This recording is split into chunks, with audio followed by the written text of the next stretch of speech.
우리 지난주에 나눴던 말씀 한번 다시 정리해 보겠습니다. 지난주 예수님께서 유대 종교 지도자들을 향해서 책망하셨던 말씀을 우리가 함께 생각해 보았습니다. 그리고 우리의 신앙을 한번 돌아보아야 하죠. 우리의 믿음의 모습은 어떤가? 우리의 신앙 가운데서도 잘못된 부분, 주님께서 책망하실 만한 부분들이 없는가 한번 점검해 보는 시간을 가졌습니다. 먼저 예수님께서 바리새인들의 신앙을 향해서 책망하셨던 걸 우리가 보게 됐죠. 관습에 얽매여 있었던 신앙, 또 위선적인 모습 보이고 있었던 신앙. 그들에게 형식은 있지만 내용이 없는 신앙. 예수님께서 그런 신앙을 보시면서 바람직하지 않다, 옳지 않다 이렇게 말씀하셨죠.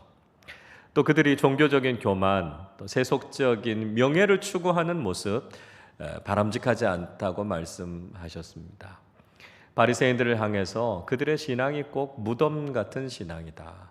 생명력이 없고 죽은 신앙의 모습 보이고 있는 것을 보시면서 옳지 않다 이렇게 말씀하셨습니다. 계속해서 예수님께서 율법 교사들, 율법의 스승들을 향해서도 역시 그들을 책망하셨죠. 그들이 많은 사람들에게 굉장히 무거운 율법의 짐을 지운 것에 대해서 그거 잘못된 것이다 이렇게 말씀하셨습니다. 하나님의 계명, 하나님의 법도를 따라서 살아가는 것이 정말 복된 길이다, 행복한 길이다. 영적인 스승들이라면 그런 걸 가르쳐야 되지 않습니까? 그러나 많은 율법의 조항들을 가지고 그들을 무겁게 만들었던 것 잘못된 것이다 말씀하고 있습니다. 또 때로는 하나님의 말씀이 참 복된 말씀이지만 말씀대로 살아가기를 힘겨워하고 무겁게 여기는 사람들이 있을 수 있지요. 그때는 어떻게 해야 된다고요? 같이 짐을 져야 된다고요. 같이 도와야 된다고요. 그것이 바른 신앙이다 하는 것을 이야기하고 있죠. 또 의인들을 핍박했던 율법 교사들과 그들의 조상들의 모습 잘못된 모습이다. 예수님께서 말씀하셨습니다. 또 그들은 많은 율법의 지식은 가지고 있었지만 하나님의 계명대로 실천하지 않았다는 것이죠. 그 말씀을 따라 살지 않았던 것, 그거 역시 잘못되는 것이다 하는 것입니다. 우리가 가져야 하는 바른 태도는 진리 자체에 대해서 관심을 가져야 된다는 말씀드렸습니다.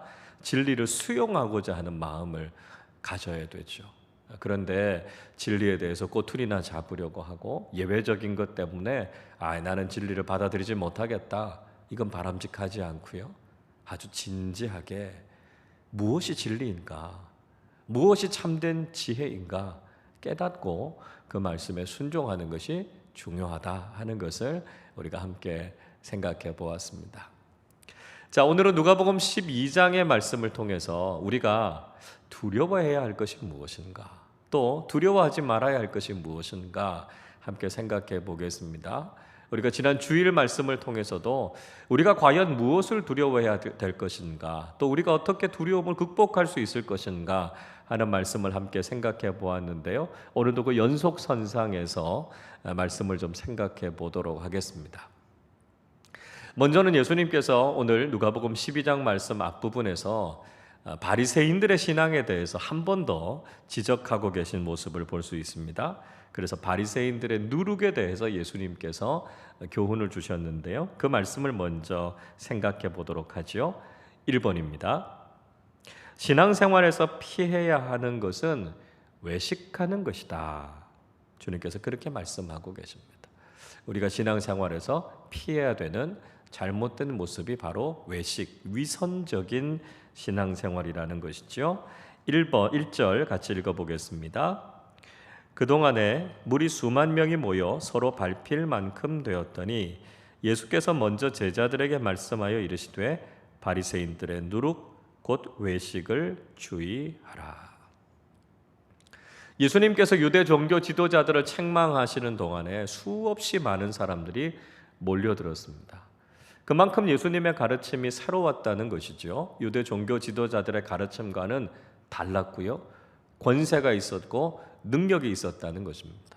그래서 수없이 많은 사람들이 모여들어서 밟힐 만큼 많은 사람들이 모여들었습니다. 얼마나 예수님의 인기가 대단했는지, 예수님을 향한 관심이 얼마나 지대했는지 알 수 있죠. 그 과정 속에서 예수님께서 제자들에게 바리새인들의 누룩을 주의하라 이렇게 말씀하셨습니다. 자, 바리새인들의 누룩이라고 하는 것, 외식을 이야기하는 것이죠. 위선적인 그들의 신앙에 대해서 이야기하고 있습니다. 누룩이라고 하는 거 여러분 잘 아시지 않습니까? 반죽 안에 누룩이 들어가면 몇 배나 더 크게 반죽을 부풀리게 하는 것이 누룩 아닙니까? 바리새인들의 신앙이 그랬다는 것입니다. 그들이 실제로 하나님을 사랑하는 마음, 그들이 가지고 있는 종교적인 의로움, 이런 것들에 비해서 겉으로 드러나는 것은 훨씬 더 부풀려져 있었다라고 하는 것이죠. 그들은 정말 속으로 하나님을 사랑하는 마음 없었습니다. 그러나 그들이 겉으로는 마치 대단히 의로운 사람들인 것처럼, 아주 철저한 신앙인인 것처럼 사람들에게 그렇게 보이고자 했다라고 하는 것이죠. 그들이 가지고 있는 것보다 지나치게 커 보이게 자기 자신을 자랑하고 드러내려고 했던 일종의 부풀리기 신앙에 대해서 예수님께서 지적해 주시고 있는 것을 볼 수 있습니다. 구약의 제사 중에 곡식을 가지고 드리는 소제라고 하는 제사가 있죠. 그 소제를 통해서도 역시 누룩을 넣지 말라 이렇게 명령하시는 것을 볼 수 있습니다. 레위기 2장 11절이 이렇게 말씀합니다. 너희가 여호와께 드리는 모든 소제물에는 누룩을 넣지 말지니 너희가 누룩이나 꿀을 여호와께 화제로 드려 사르지 못할지니라 말씀하고 있습니다. 하나님 앞에 이 곡식 제사를 드릴 때 넣지 말아야 될 것이 두 가지 있다는 것이죠. 누룩 넣지 말라는 것입니다. 꿀 넣지 말라는 것이죠. 누룩, 아까 말씀드렸던 것처럼 부풀게 하는 것 넣지 말라는 것이죠. 꿀이라고 하는 것, 달콤하게 하는 것 아닙니까? 그래서 하나님 앞에 제사를 드릴 때 막 부풀리듯이 이렇게 하지 말라는 것이고요. 인위적으로 무엇인가를 드러내 보이기 위해서 달콤하게 만드는 그런 것들을 하지 말라는 것입니다. 우리가 하나님 앞에 나갈 때, 우리가 하나님 앞에 예배하고 신앙생활할 때 우리의 모습이 어떻게 돼야 된다는 것입니까? 솔직하고요, 담백해야 된다는 것입니다. 우리가 우리 자신을 드러내기 위해서 자꾸 부풀려서도 안 되고요, 다른 사람들에게 보이기 위해서 우리의 신앙을 자랑하는 것도 바람직하지 않다는 것입니다. 하나님께서 우리에게 원하시는 모습, 어떤 모습입니까? 있는 모습 그대로 하나님 앞에 나가는 것입니다. 죄악된 모습이면 죄악된 모습 그대로, 나약하고 부족한 모습이면 그 모습 그대로 주님 앞에 나가면 주님께서 그런 우리를 받아주신다는 것이죠. 우리가 주님 앞에 예배하고 주님 앞으로 나갈 때 솔직하고 담백한 모습으로 주님 앞에 나아갈 때 주님께서 그런 우리를 기뻐 받으신다 하는 것을 기억하실 수 있기를 바랍니다. 2번입니다. 모든 것은 감추어지지 않고 드러나게 되어 있다는 것입니다. 모든 건 감추어지지 않고요, 결국은 다 드러난다 이렇게 말씀하죠. 2절 3절 같이 읽어보겠습니다.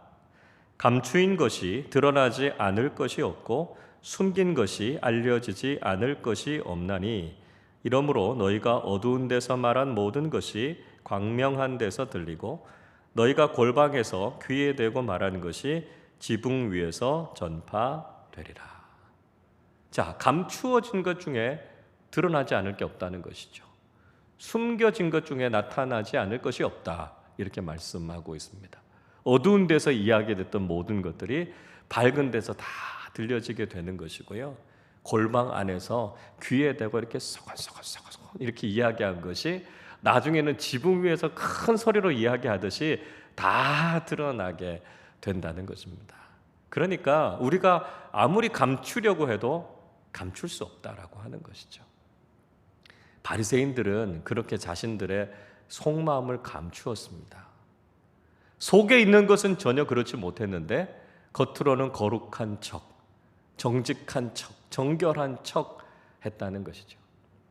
그들의 속마음은 하나님을 사랑하는 마음이 전혀 없었습니다. 하나님을 향한 열정이 없었어요. 그런데 겉으로는요, 율법의 조항들을 아주 철저히 지키면서 그들이 대단히 하나님을 사랑하는 척 그렇게 자기 자신의 본 모습을 감추었다는 것입니다. 그러나 주님 무슨 말씀하시지요? 감춘다고 숨겨지는 게 아니라는 것입니다. 그게 결국은 다 드러나게 된다는 것이죠. 사람들이 결국은 그걸 다 보게 되고 다 알게 된다는 것입니다. 그러니까 아무리 감추려고 해도 우리의 본 모습 감추어지지 않는다 하는 것이죠. 여러분, 우리도 때론 우리 자신을 감추려고 할 때 있지 않습니까? 무엇인가 이렇게 비밀로 묻어두고 그걸 다른 사람들이 모르게 하려고 얼마나 노력하는지 모릅니다. 그래서 어떤 사람들이 비밀이 있으면 야, 이거 우리 무덤 갈 때까지 서로 그냥 묻어두기다 이렇게 이야기하지만 그거 얼마 지나지 않아서요 다 드러나고 다 발각이 됩니다. 우리가 역사를 살펴보면 그렇지 않습니까? 사람들이 어떤 일들을 감추고 숨기기 위해서 얼마나 노력합니까? 그러나 길지 않은 시간이 지나서 결국 그것이 다 파헤쳐지는 걸 볼 수 있죠. 사람들이 잘못을 저지르고 죄를 저지르고 이게 완전 범죄다 이렇게 장담하고 믿죠. 그러나 결국 그 꼬리가 다 잡히게 되고 다 드러나는 거 보게 되지 않습니까? 다윗이 밧세바를 범하는 사건 한번 생각해 보십시오.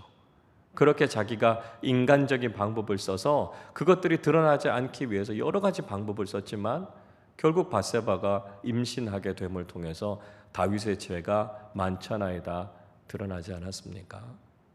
사람이 아무리 그걸 감추려고 해도요 하나님은요 그걸 다 드러나게 하시는 분이세요. 그러니까 우리가 하나님 앞에서 우리 자신을 감출 필요가 없습니다. 감추어서도 안 되는 거죠. 우리의 내면과 우리의 중심을 다 꿰뚫어 보시는 하나님이에요. 그러니까 우리가 해야 될 것은 정직해야 되는 거죠. 하나님 앞에서 우리의 모습을 그대로 드러내고 하나님 앞에서 정직한 인생을 살아야 된다는 것이죠.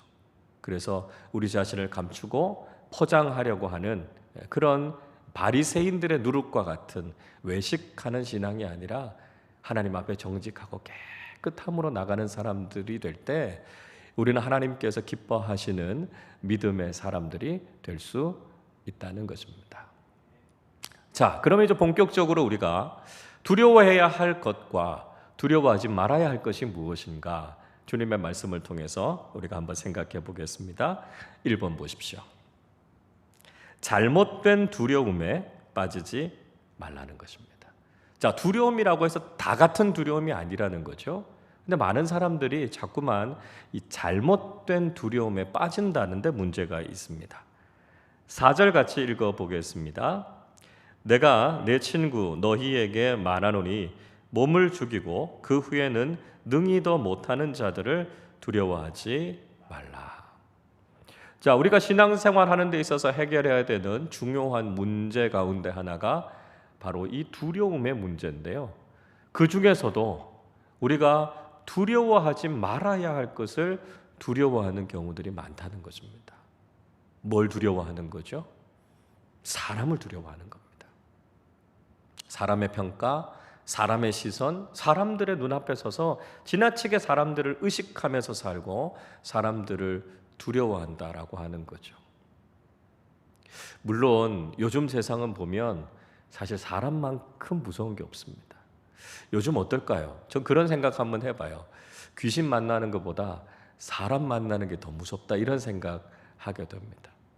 아무도 없는 길에서 저쪽 반대편에서 사람이 한 사람 어두컴컴한 데서 오고 있으면 불안하죠. 무섭죠.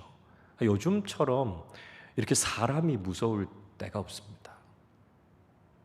사람이 우리를 무섭게 하고 악한 세상이 우리를 공격해 올지라도 주님께서 뭐라고 말씀하시죠? 사람을 두려워하지 말고 세상을 두려워하지 말라 이렇게 말씀하고 있습니다. 그러나 많은 사람들이 사람을 두려워하고요, 세상을 두려워하고 악한 세력들을 두려워한다는 것이죠. 사탄은 언제든지 이 잘못된 두려움을 사용해서 우리를 믿음에서부터 멀어지게 합니다. 영생에서부터 떠나게 하는 것이죠. 그래서 이 두려움이라고 하는 것이 사탄이 자주 사용하는 무기다 하는 것을 우리가 잊지 말아야 된다는 것입니다. 요한계시록 21장 8절에서 이렇게 말씀합니다. 그러나 두려워하는 자들과 믿지 아니하는 자들과 흉악한 자들과 살인자들과 음행하는 자들과 점술가들과 우상 숭배자들과 거짓말하는 모든 자들은 불과 유황으로 타는 못에 던져지리니 이것이 둘째 사망이라. 자, 사도 요한이 둘째 사망, 즉 영원한 멸망에 빠지게 될 사람들의 부류에 대해서 이야기하고 있는데요. 그 중에 첫 번째 사람들이 어떤 사람들이라고요? 두려워하는 자들이다 이야기하고 있습니다. 두려워해서 믿음을 떠나게 되는 사람들이 둘째 사망에 빠지게 되는 첫 번째 부류의 사람들이다 이야기하고 있습니다. 요한이 우리에게 이야기하는 것은 무엇이죠? 잘못된 두려움의 문제를 해결하지 않으면 우리가 구원과 영생을 얻을 수 없다는 거예요. 사탄은 끊임없이 이 두려움이라고 하는 것을 사용해서 우리를 믿음에서부터 멀어지게 한다는 것입니다. 여러분, 우리가 잘못된 두려움에 빠지면 안 됩니다. 두려워하지 말아야 될 사람과 세상을 두려워해서는 안 된다라고 하는 것이죠. 우리가 지금 잘못된 두려움에 빠져 있는 것이 아닌가, 우리 자신의 모습을 한번 점검해 보실 수 있기를 바랍니다. 2번입니다. 죽음 이후에 영원한 멸망과 심판을 하실 하나님만 두려워하라는 것입니다.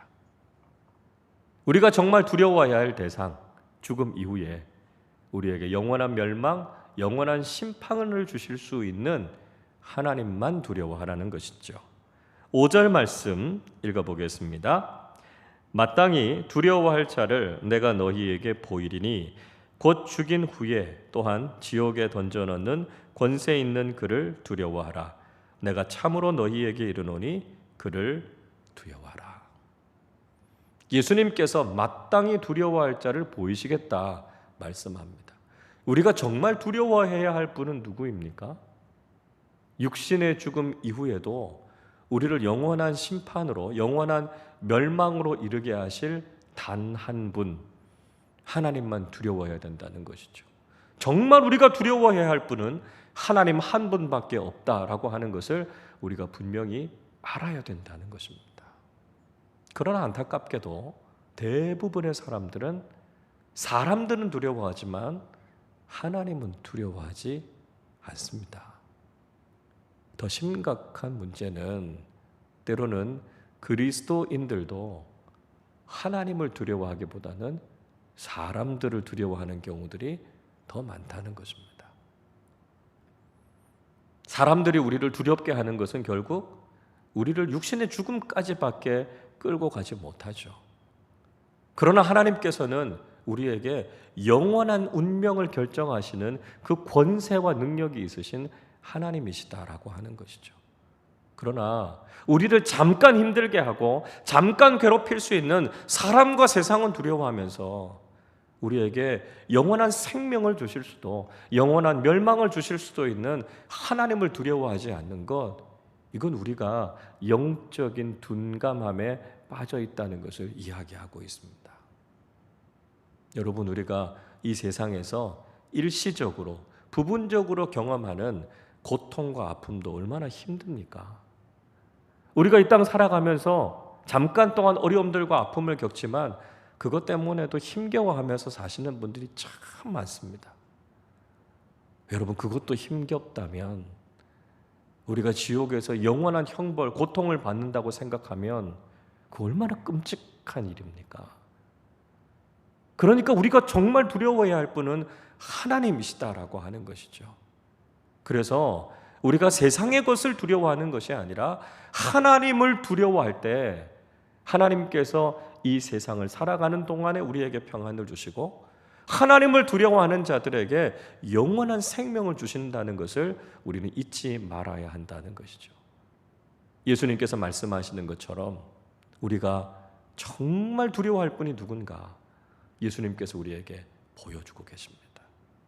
우리가 그 하나님을 두려워하고 그 하나님을 경외하는 믿음의 삶을 살아가야 한다는 것이죠. 3번입니다. 하나님께서는 아무리 보잘것없는 생명이라도 잊지 않으신다는 것입니다. 아무리 보잘것없는 작은 생명이라도 하나님 잊지 않으신다는 거예요. 6절 읽어보겠습니다. 참새 5마리가 두 아사리온에 팔리는 것이 아니냐? 그러나 하나님 앞에는 그 하나도 잊어버리시는 바 되지 아니하는도다. 하나님을 두려워해야 된다. 예수님께서 이렇게 말씀하시는데요. 그것은 하나님께서 아주 엄격하고 무서우신 분이시기 때문만이 아닙니다. 하나님은요, 오히려 우리의 모든 삶을 다 주관하시고 다스리시는 분이기 때문에 우리가 하나님을 두려워해야 되죠. 하나님을 경외해야 됩니다. 하나님이 단지 무서우신 분이어서 그런 것이 아니라 우리의 생명이, 우리의 삶이 다 하나님의 손 안에 있는 거예요. 그래서 우리가 그 하나님을 두려워할 수 있어야 된다는 것이죠. 예수님께서 예로 참새 이야기를 하십니다. 참새 5마리가 두 아사리온에 팔리는 것이 아니냐, 이렇게 말씀하고 계십니다. 아사리온이라고 하는 것, 가장 작은 동전을 이 아사리온이라고 이야기합니다. 자, 이 한 아사리온이라고 하는 것이 어느 정도 가치가 될까요? 대략 이 한 아사리온은 10분의 1 드라크마 정도 된다고 말합니다. 또 16분의 1 데나리온이라고 이야기하죠. 한 데나리온이 노동자의 하루 품삯입니다. 그래서 대충 계산해 보면 이 참새 한 마리의 몸값이 얼마나 되냐면 한 1,000원, 2,000원 이 정도 되는 것 같아요. 그러니까 그렇게 값싼 참새 한 마리의 생명도 하나님께서 잊지 않으신다는 거예요. 그를 돌보신다는 거예요. 왜요? 하나님께서 창조하셨기 때문입니다. 아무리 작은 생명이라도 하나님께서 만드신 것이기 때문에 소중하다는 거예요. 그래서 우리는 그런 마음 가지고 생명들을 대해야 된다는 것이죠. 그 어떤 생명이라도 다 소중합니다. 왜요? 하나님께서 만드셨기 때문입니다. 우리가 세상을 바르게 바라보고요, 생명을 바르게 바라보기 위해서는 창조신앙이 필요합니다. 생명의 모든 존엄성, 창조신앙에서부터 출발하는 겁니다. 하나님께서 아무리 작은 것이라도 하나님께서 만드셨다라고 하는 것을 우리가 깨닫게 되면 그 생명 함부로 할 수 없다는 것이죠. 하나님의 마음을 가지고 우리가 작은 생명이라도 사랑하고 지킬 줄 아는 모습, 그것이 우리가 하나님을 두려워하는 신앙생활을 하는 것이다 하는 거죠. 자, 4번입니다. 하나님께서는 가장 귀한 인간을 세심하게 보살피신다 하는 것입니다. 가장 귀하게 창조된 인간, 하나님께서 아주 세심하게 보살펴 주신다는 거죠. 7절 읽어보겠습니다. 너희에게는 심지어 머리털까지도 다 세신 바 되었나니 두려워하지 말라. 너희는 많은 참새보다 더 귀하니라. 하나님께서 참새 한 마리도 아끼신다면 우리의 생명 그 말해서 못하겠습니까? 그 어떤 생명보다도 가장 소중하게 만들어진 우리, 하나님께서 우리를 지키시고 우리를 보호하시고 우리의 생명을 다스리신다라고 하는 것 분명한 사실이다라고 하는 것이죠. 인간을 창조의 면류관이라고 말하지 않습니까?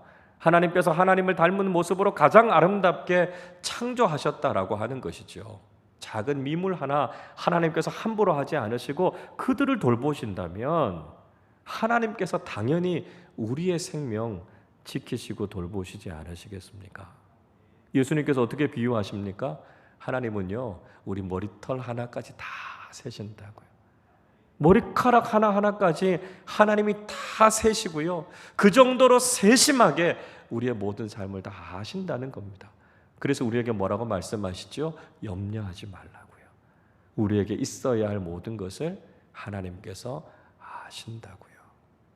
하나님께서 우리를 사랑하시고 우리를 그렇게 돌보시는, 그렇게 세심하게 보살피시는 하나님이시라면 여러분, 우리가 하나님께 모든 것을 맡겨야 되지 않겠습니까?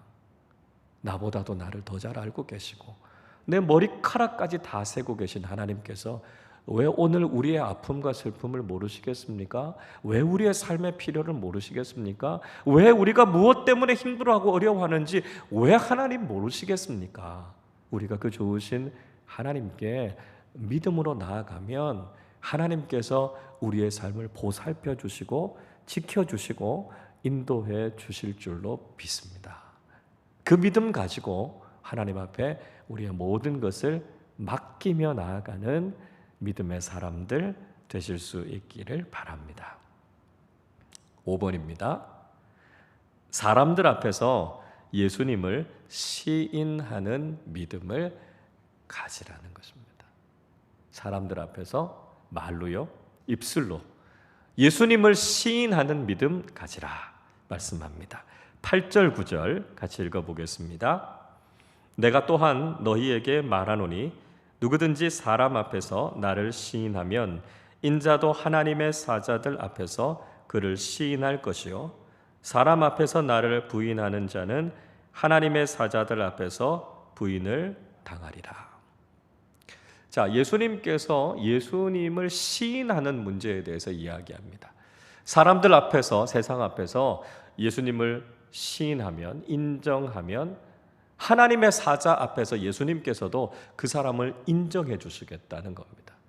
그러나 사람들이 두려워서, 세상이 두려워서 내 믿음을 고백하지 않고 예수님을 나의 구주로 시인하지 않으면 결국 하나님 앞에 섰을 때 하나님의 사자들 앞에서 그 사람을 주님께서도 부인하시겠다 이렇게 말씀하죠. 물론 예수님 당시에 또 초대교회 당시에 예수님을 시인한다라고 하는 것은 핍박과 박해를 각오해야 되는 일이었습니다. 그러나 그 가운데에서도 육신의 생명을 죽이는 세상을 두려워하지 않고 사람들을 두려워하지 않고 내 영원한 생명을 좌우하시는 하나님만 두려워하고 그 하나님 앞에서 믿음으로 고백할 수 있을 때 하나님께서 그 생명을 영원한 천국으로 인도해 주시겠다, 영생을 주시겠다 약속하신 것이죠. 그래서 우리가 믿음의 삶을 살아갈 때 우리의 입술로 예수님이 나의 구주이시다, 예수님이 나의 주님이시다 시인하고 고백하는 게 참 중요하죠. 로마서 10장 9절 10절에서 이렇게 말씀합니다. 내가 만일 내 입으로 예수를 주로 시인하며 또 하나님께서 그를 죽은 자 가운데서 살리신 것을 내 마음에 믿으면 구원을 받으리라. 사람이 마음으로 믿어 의에 이르고 입으로 시인하여 구원에 이르느니라. 사도 바울이 믿음에 대해서 설명할 때 우리의 입으로, 우리의 말로 예수님을 시인하고 고백하는 게 이렇게 중요하다 말씀하고 있습니다. 예수님이 나의 구원자이시고 예수님이 나의 주님이시다. 우리가 말로 입술로 시인하고 고백하는 게 중요하다는 거죠. 여러분, 우리가 날마다의 삶 속에서요 자꾸 입술을 열어서 이 고백을 하셔야 돼요. 예수님이 나의 구원자이십니다. 예수님이 내 삶의 주인이십니다. 예수님만이 나의 주님이 되십니다. 이 귀한 고백, 이 믿음의 고백을 통해서 우리가 구원에 이르게 된다 말씀하고 있습니다. 때로는 우리가 주님을 시인하는 것 때문에 불편해지기도 할 겁니다. 세상에서 불이익을 경험하게 되기도 할 겁니다. 그러나 그 어떤 상황이라 할지라도 우리가 담대하게 예수님이 나의 구원자이시고 주님이심을 분명히 고백하고 시인하는 믿음의 사람들 되실 수 있기를 바랍니다. 6번입니다. 성령님의 사역을 거부하지 말라 하는 것입니다. 성령님께서 하시는 사역 거부하지 말라는 것이죠. 10절 말씀 읽어보겠습니다.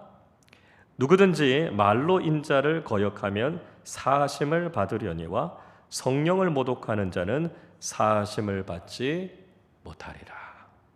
자, 예수님께서 또 한 가지 정말 두려워해야 될 것에 대해서 이야기합니다. 그것은 성령님을 모독하는 것, 사하심을 받지 못한다. 이거 참 무서운 일이다. 주님께서 그렇게 말씀하고 계십니다. 자, 그런데 10절의 앞부분의 말씀을 읽어보면 이 앞에 나오는 9절의 말씀과 좀 충돌이 되는 것 같다, 이렇게 생각할 수 있습니다. 누구든지 말로 인자를 거역하면 사하심을 받으려니와, 이렇게 말씀합니다. 그러니까 말로 인자를 거역하면 사하심을 받는다고 말씀해요. 근데 아까 9절에서 무슨 말씀하셨습니까? 예수님을 부인하면 그 사람은 하나님 앞에서도 예수님께서 그 사람을 부인할 것이다, 이렇게 말씀하셨습니다. 그러니까 가만히 보면 이 9절과 10절의 말씀이 좀 충돌하는 것처럼 느껴질 수 있습니다. 어떻게 해석을 해야 될까요? 이 인자라고 하는 말은 예수님을 가리키는 것이기도 하지만 또 사람을 지칭하는 것이기도 합니다. 그러니까 이 10절의 말씀에서 예수님께서 말씀하시고자 하는 의도는 이런 것입니다. 인간을 거부하는 것, 인간을 거역하는 것, 이런 건 사하심을 받을 수 있지만 성령님을 거부하는 것, 하나님께서 하시는 것을 거부하는 것은 사하심을 받지 못한다, 주님께서 그렇게 말씀하고 계신 것입니다. 어떻게 보면 예수님의 인간적인 모습, 또 드러나 있는 어떤 인간적인 것들에 대해서 우리가 거부할 수 있는 것, 그건 사하심을 받을 수 있을지 모르겠지만 성령을 모독하시는 것, 성령 하나님께서 하시는 일을 거부하는 것은 결코 사함을 받지 못한다는 것이죠. 그래서 우리가 하나님께서 하시는 것, 성령님께서 하시는 것에 대해서 우리는 거부하지 않고 믿음으로 받아들여야 한다는 것입니다. 여러분, 성령께서 하시는 가장 중요한 일이 뭘까요? 성령께서 하시는 제일 중요한 일은요, 예수님을 구주로 받아들이는 것입니다. 예수님이 그리스도이시다라고 하는 걸 인정하는 것, 이게 성령께서 하시는 사역 중에 제일 큰 사역입니다.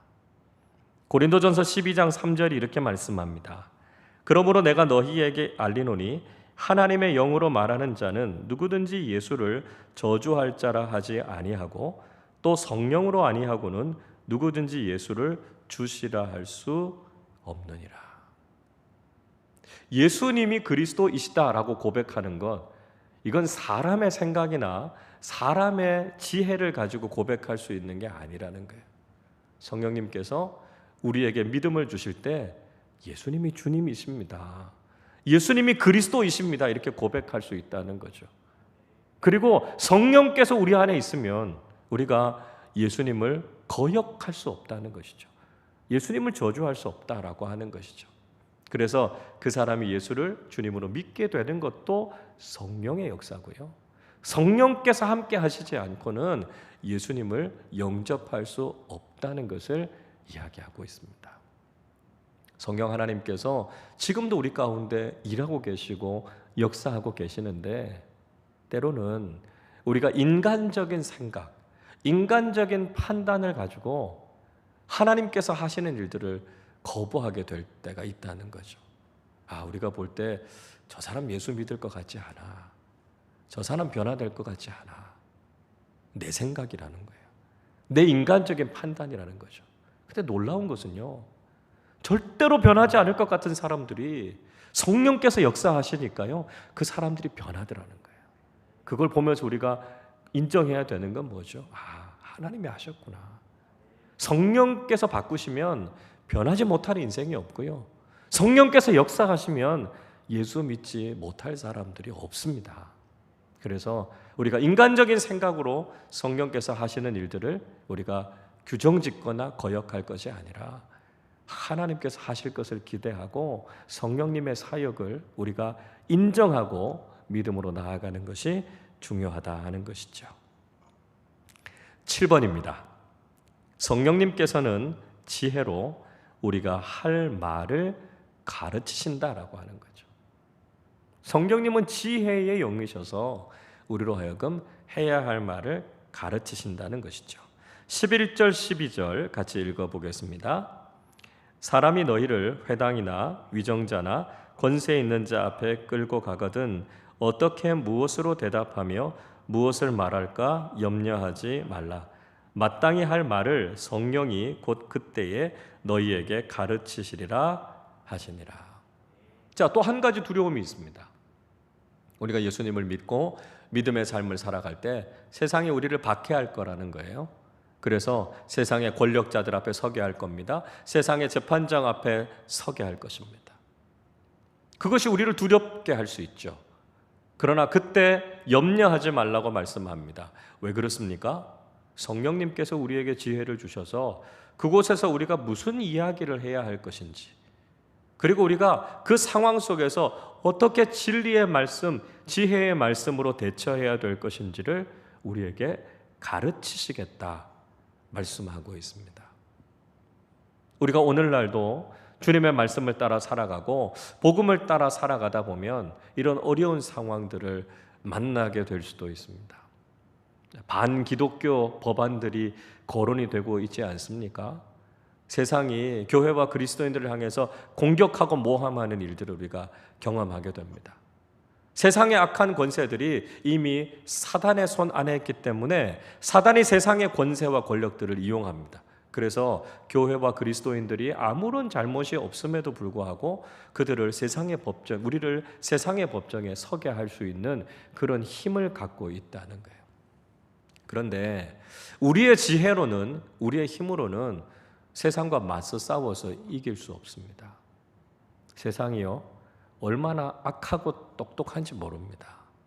그래서 우리가 가지고 있는 지식, 경험, 지혜, 실력, 이거 가지고는 우리가 세상과 맞설 수 없다는 거예요. 그러나 믿음의 사람들이 패배하지 않는 이유가 있습니다.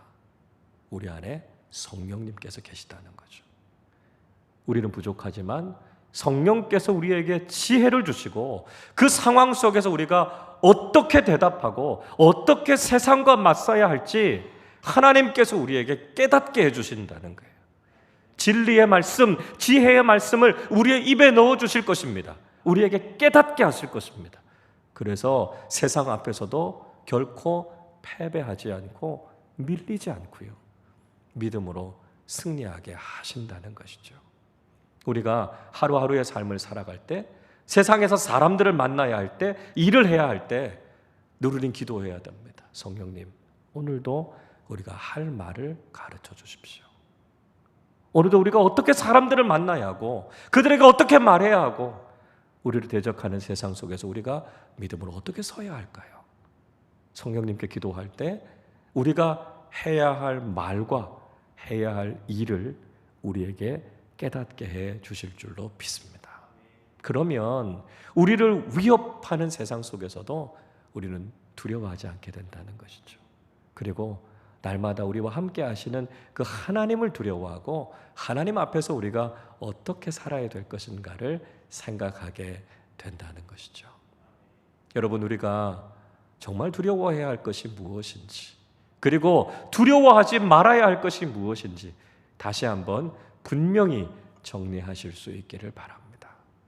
세상에 아무리 강한 힘이 있는 사람이라 할지라도, 세상이 그 어떤 권력이라 할지라도 우리가 그것을 두려워하지 않고 오직 한 분 하나님, 우리의 영원한 운명을 결정하시는 하나님 한 분만 두려워하실 수 있기를 바랍니다. 하나님을 두려워할 때 더 이상 세상을 두려워하지 않는 담대한 믿음의 사랑으로 살아가게 될 줄로 믿습니다. 하나님 한 분만 두려워할 때 하나님께서 우리의 인생을 책임져 주시고 우리의 삶을 지켜주시고 보호해 주실 줄로 믿습니다. 하나님을 두려워하고 하나님을 경외하는 믿음의 사람들로 살아서 이 세상 속에서 하나님께서 주시는 평안을 누리고 하나님께서 우리에게 인도해 주시는 하나님 나라의 영원한 생명을 누리는 복된 믿음의 사람들 되시기를 주님의 이름으로 축원합니다.